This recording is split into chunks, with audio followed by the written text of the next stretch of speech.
नमस्कार, मैं हरी, आप देख रहे हैं डिजिटल न्यूज झारखंड। आइए जानते हैं झारखंड के प्रमुख खबरों के बारे में। इससे पहले से छोटी सी निवेदन की अगर आप चैनल में नए हैं तो चैनल को सब्सक्राइब अवश्य कर लें ताकि झारखंड के हर छोटी बड़ी खबर आप तक पहुंचा सकें। तो चलिए शुरू करते हैं आज की पहली और बड़ी खबर से। आज पेश होगा चंपई सरकार का बजट, दिखेगी चुनावी झलक, हो सकती है बड़ी घोषणा। दरअसल आपको बता दूं, चुनावी वर्ष में चंपई सरकार के पहले बजट पर पूर्ववर्ती सरकार की पूरी छाया रहेगी। एक अनुमान के मुताबिक राज्य सरकार 1,20,000 करोड़ से ज्यादा का बजट मंगलवार आने की आज पेश करेगी।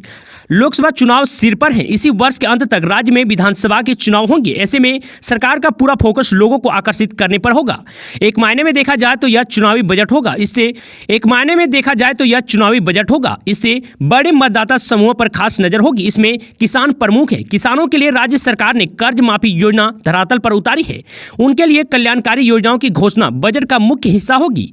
आपको बता दूं, युवाओं के लिए राज्य सरकार के संसाधनों पर खास फोकस होगा। आबादी के पाले में करने के लिए उनके लिए योजनाएं तैयार की जाएगी। इसके अलावा स्वास्थ्य एवं आधारभूत संरचना के लिए राशि का प्रावधान होगा। ग्रामीण क्षेत्र के लिए राज्य सरकार ने सुगम परिवहन सेवा की शुरुआत हाल ही में की है।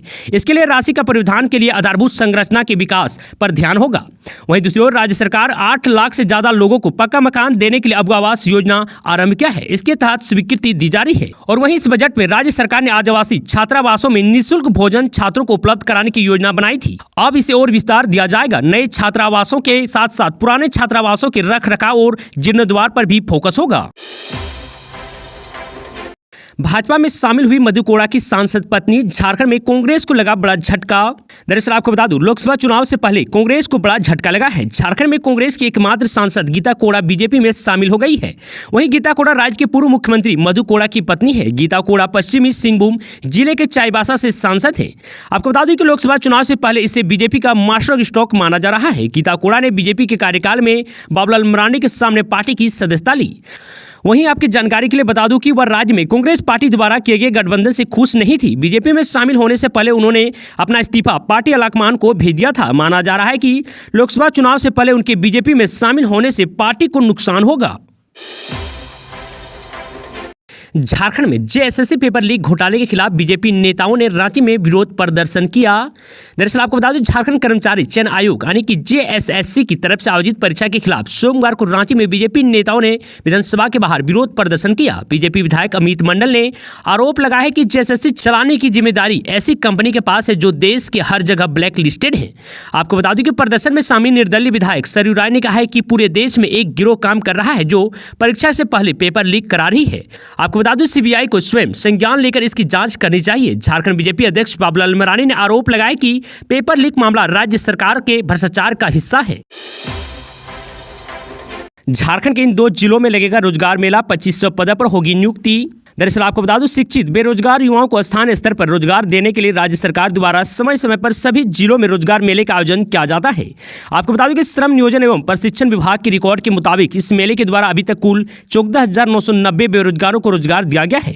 वहीं आपको बता दूं कि श्रम विभाग द्वारा फरवरी के अंत में रामगढ़ और मेदिनीनगर स्थित जिला नियोजनालय परिसर में रोजगार मेला लगेगा, जहां 27 फरवरी को रामगढ़ और 28 फरवरी को मेदिनीनगर में होने वाले इस मेले में करीब 2500 पदों पर नियुक्ति की जाएगी। आपको बता दूं कि मेदिनीनगर में आयोजित मेले में 2060 पदों पर और रामगढ़ में करीब 492 पदों पर नियुक्ति की जाएगी।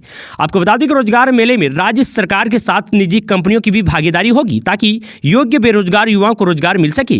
रोजगार मेले के लिए जिले के सभी नियोजन पदाधिकारी को टास्क दिया गया है। अभ्यर्थियों के लिए अनिवार्य होगा कि वे राज्य के किसी भी जिले में स्थित एम्प्लॉयमेंट एक्सचेंज नियोजनालय में रजिस्टर्ड हो। तो वहीं आपको यह भी बता दूं कि अनुसूचित जनजाति के बेरोजगारों को सबसे अधिक फायदा श्रम विभाग द्वारा रोजगार मेले से अभी तक 14,990 पदों पर रोजगार दिलाया गया है। इसमें 12,834 पुरुष और 2,153 महिलाएं रोजगार मेला। गीता कोड़ा के कांग्रेस छोड़ने पर चंपई सोरेन ने दिया चौंकाने वाला बयान। दरअसल आपको बता दूं, मुख्यमंत्री चंपई सोरेन ने कहा कि कांग्रेस की सांसद गीता कोड़ा के भाजपा में शामिल होने से कोई फर्क नहीं पड़ेगा। कोल्हान प्रमंडल में गठबंधन की स्थिति पहले काफी अच्छी होगी। दरअसल आपको बता दूं, मुख्यमंत्री चंपई सोरेन ने कहा कि कांग्रेस की सांसद गीता कोड़ा की भाजपा में शामिल होने से कोई फर्क नहीं पड़ेगा। कोल्हान प्रमंडल में गठबंधन की स्थिति पहले से काफी अच्छी होगी, गठबंधन और मजबूत होगा। उन्होंने विधानसभा के बाहर पत्रकारों से बातचीत में कहा कि लोकसभा चुनाव में कोई दिक्कत उन्होंने विधानसभा के बाहर पत्रकारों से बातचीत में कहा कि लोकसभा चुनाव में कोई दिक्कत नहीं होने जा रही है। कोल्हान प्रमंडल में पिछले विधानसभा चुनाव में तो भाजपा खाता तक नहीं खोल पाई थी। इस बार दोनों लोकसभा सीटों पर भी गठबंधन जीत हासिल करेगा। वहीं गीता कोड़ा के स्थान पर गठबंधन का कौन प्रत्याशी चुनाव लड़ेगा, इस पर सीएम ने कहा कि गठबंधन के अंदर ये तय होगा कि कौन वहां से चुनाव लड़ेगा। तो वहीं मुख्यमंत्री ने यह भी कहा कि नीति आयोग के आंकड़ों पर भी पलटवार किया है। उन्होंने कहा कि नीति आयोग ने बताया कि भारत में मात्र 5% लोग ही गरीबी में बचे हैं। तो वहीं मुख्यमंत्री ने नीति आयोग के आंकड़ों पर भी पलटवार किया। उन्होंने कहा कि नीति आयोग ने बताया कि भारत में मात्र 5% लोग ही गरीब बचे हैं, बाकी सब गरीबी रेखा से ऊपर आ चुके हैं। कोई केंद्र सरकार से पूछे कि अगर 140 करोड़ की जनसंख्या में मात्र 5% अर्थात 7 करोड़ लोग ही गरीब बचे हैं, तो फिर 80 करोड़ लोग कौन हैं जिन्हें मुफ्त अनाज देने की बात को एक उपलब्धि की तरह चुनाव रैलियों में प्रचारित की जाती है। मवेशी लदे वाहन को पुलिस ने पकड़ा, 11 पशु करा गया मुक्त, तो वहीं 2 को किया गिरफ्तार। दरअसल आपको बता दूं, गिरिडीह के देवरी पुलिस ने मवेशी लदे एक पिकअप वैन को पकड़ लिया है, जिसमें कुल 11 मवेशियों को बरामद किया गया है। वहीं पुलिस ने इस मामले में 2 लोगों को गिरफ्तार भी किया है। बता दें कि देवरी पुलिस ने यह कार्रवाई गुप्त सूचना के आधार पर की है। बताया जाता है कि पुलिस को सूचना मिली थी कि देवरी की ओर से मवेशी तस्करी के लिए पशुओं को ले जाया जा रहा है। सूचना के आधार पर पुलिस ने छापेमारी कर वाहन के साथ 2 लोगों को गिरफ्तार कर लिया है।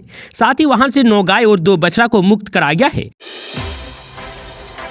सोरेन की गिरफ्तारी के खिलाफ झामुमो की संकल्प सभा आज, समर्थक में उत्साह भरेंगे चंपई सोरेन। दरअसल आपको बता दूं, पूर्व मुख्यमंत्री और सत्तारूढ़ झारखंड मुक्ति मोर्चा यानी कि जेएमएम के कार्यकारी अध्यक्ष हेमंत सोरेन की गिरफ्तारी के विरोध में पार्टी की संकल्प सभा मंगलवार यानी कि आज होगी। विधानसभा मैदान परिसर में होने वाली संकल्प सभा को मुख्यमंत्री चंपई सोरेन समेत वरीय नेता संबोधित करेंगे। आपको बता दूं कि झामुमो महासचिव सह प्रवक्ता विनोद पांडे ने सोमवार की शाम सभा स्थल का जायजा लिया। उन्होंने कहा कि झारखंडी योद्धा हेमंत सोरेन को षड्यंत्र के तहत परेशान कर रही है। आदिवासी मूलवासी विरोधी केंद्र सरकार के खिलाफ यह उलगुलान है। तो वहीं झामुमो केंद्र सरकार की तानाशाही के विरोध में लोगों को जागरूक करने के काम में युद्ध स्तर पर जुटेगी। वहीं विनोद पांडे ने आगे यह भी कहा है कि संकल्प सभा के माध्यम से कार्यकर्ताओं में अंतिम व्यक्ति तक पहुंचने का जोश भरा जाएगा। यह अभियान तेज पकड़ेगा। केंद्र सरकार और भाजपा ने साजिश के तहत हेमंत सोरेन को गिरफ्तार किया है। इस साजिश पर पर्दाफाश किया जाएगा। तो वहीं उन्होंने कहा कि जो भाजपा के बाहर है वही उनकी नजर में भ्रष्टाचारी है। जिन्होंने भाजपा के जुल्म के आगे घुटने टेक दिए हैं उसे ईमानदार कहा जा रहा है। भाजपा के चाल चरित्र और चेहरे को सभी लोग समझ चुके हैं। यह चुनावी साल है, बहुत ही जल्द जनादेश आएगा और सब कुछ साफ हो जाएगा। झारखंड से भाजपा का सफाया जरूर होगा इस साल। 26 फरवरी को बोकारो में 851 राम भक्तों के साथ आस्था स्पेशल ट्रेन अयोध्या के लिए रवाना। राम भक्तों ने जय श्री राम के लगाए नारे। दरअसल आपको बता दूं, बोकारो रेलवे स्टेशन से 26 फरवरी को दूसरी बार आस्था स्पेशल ट्रेन बोकारो के 851 राम भक्तों को लेकर अयोध्या के लिए प्रस्थान कर गई है।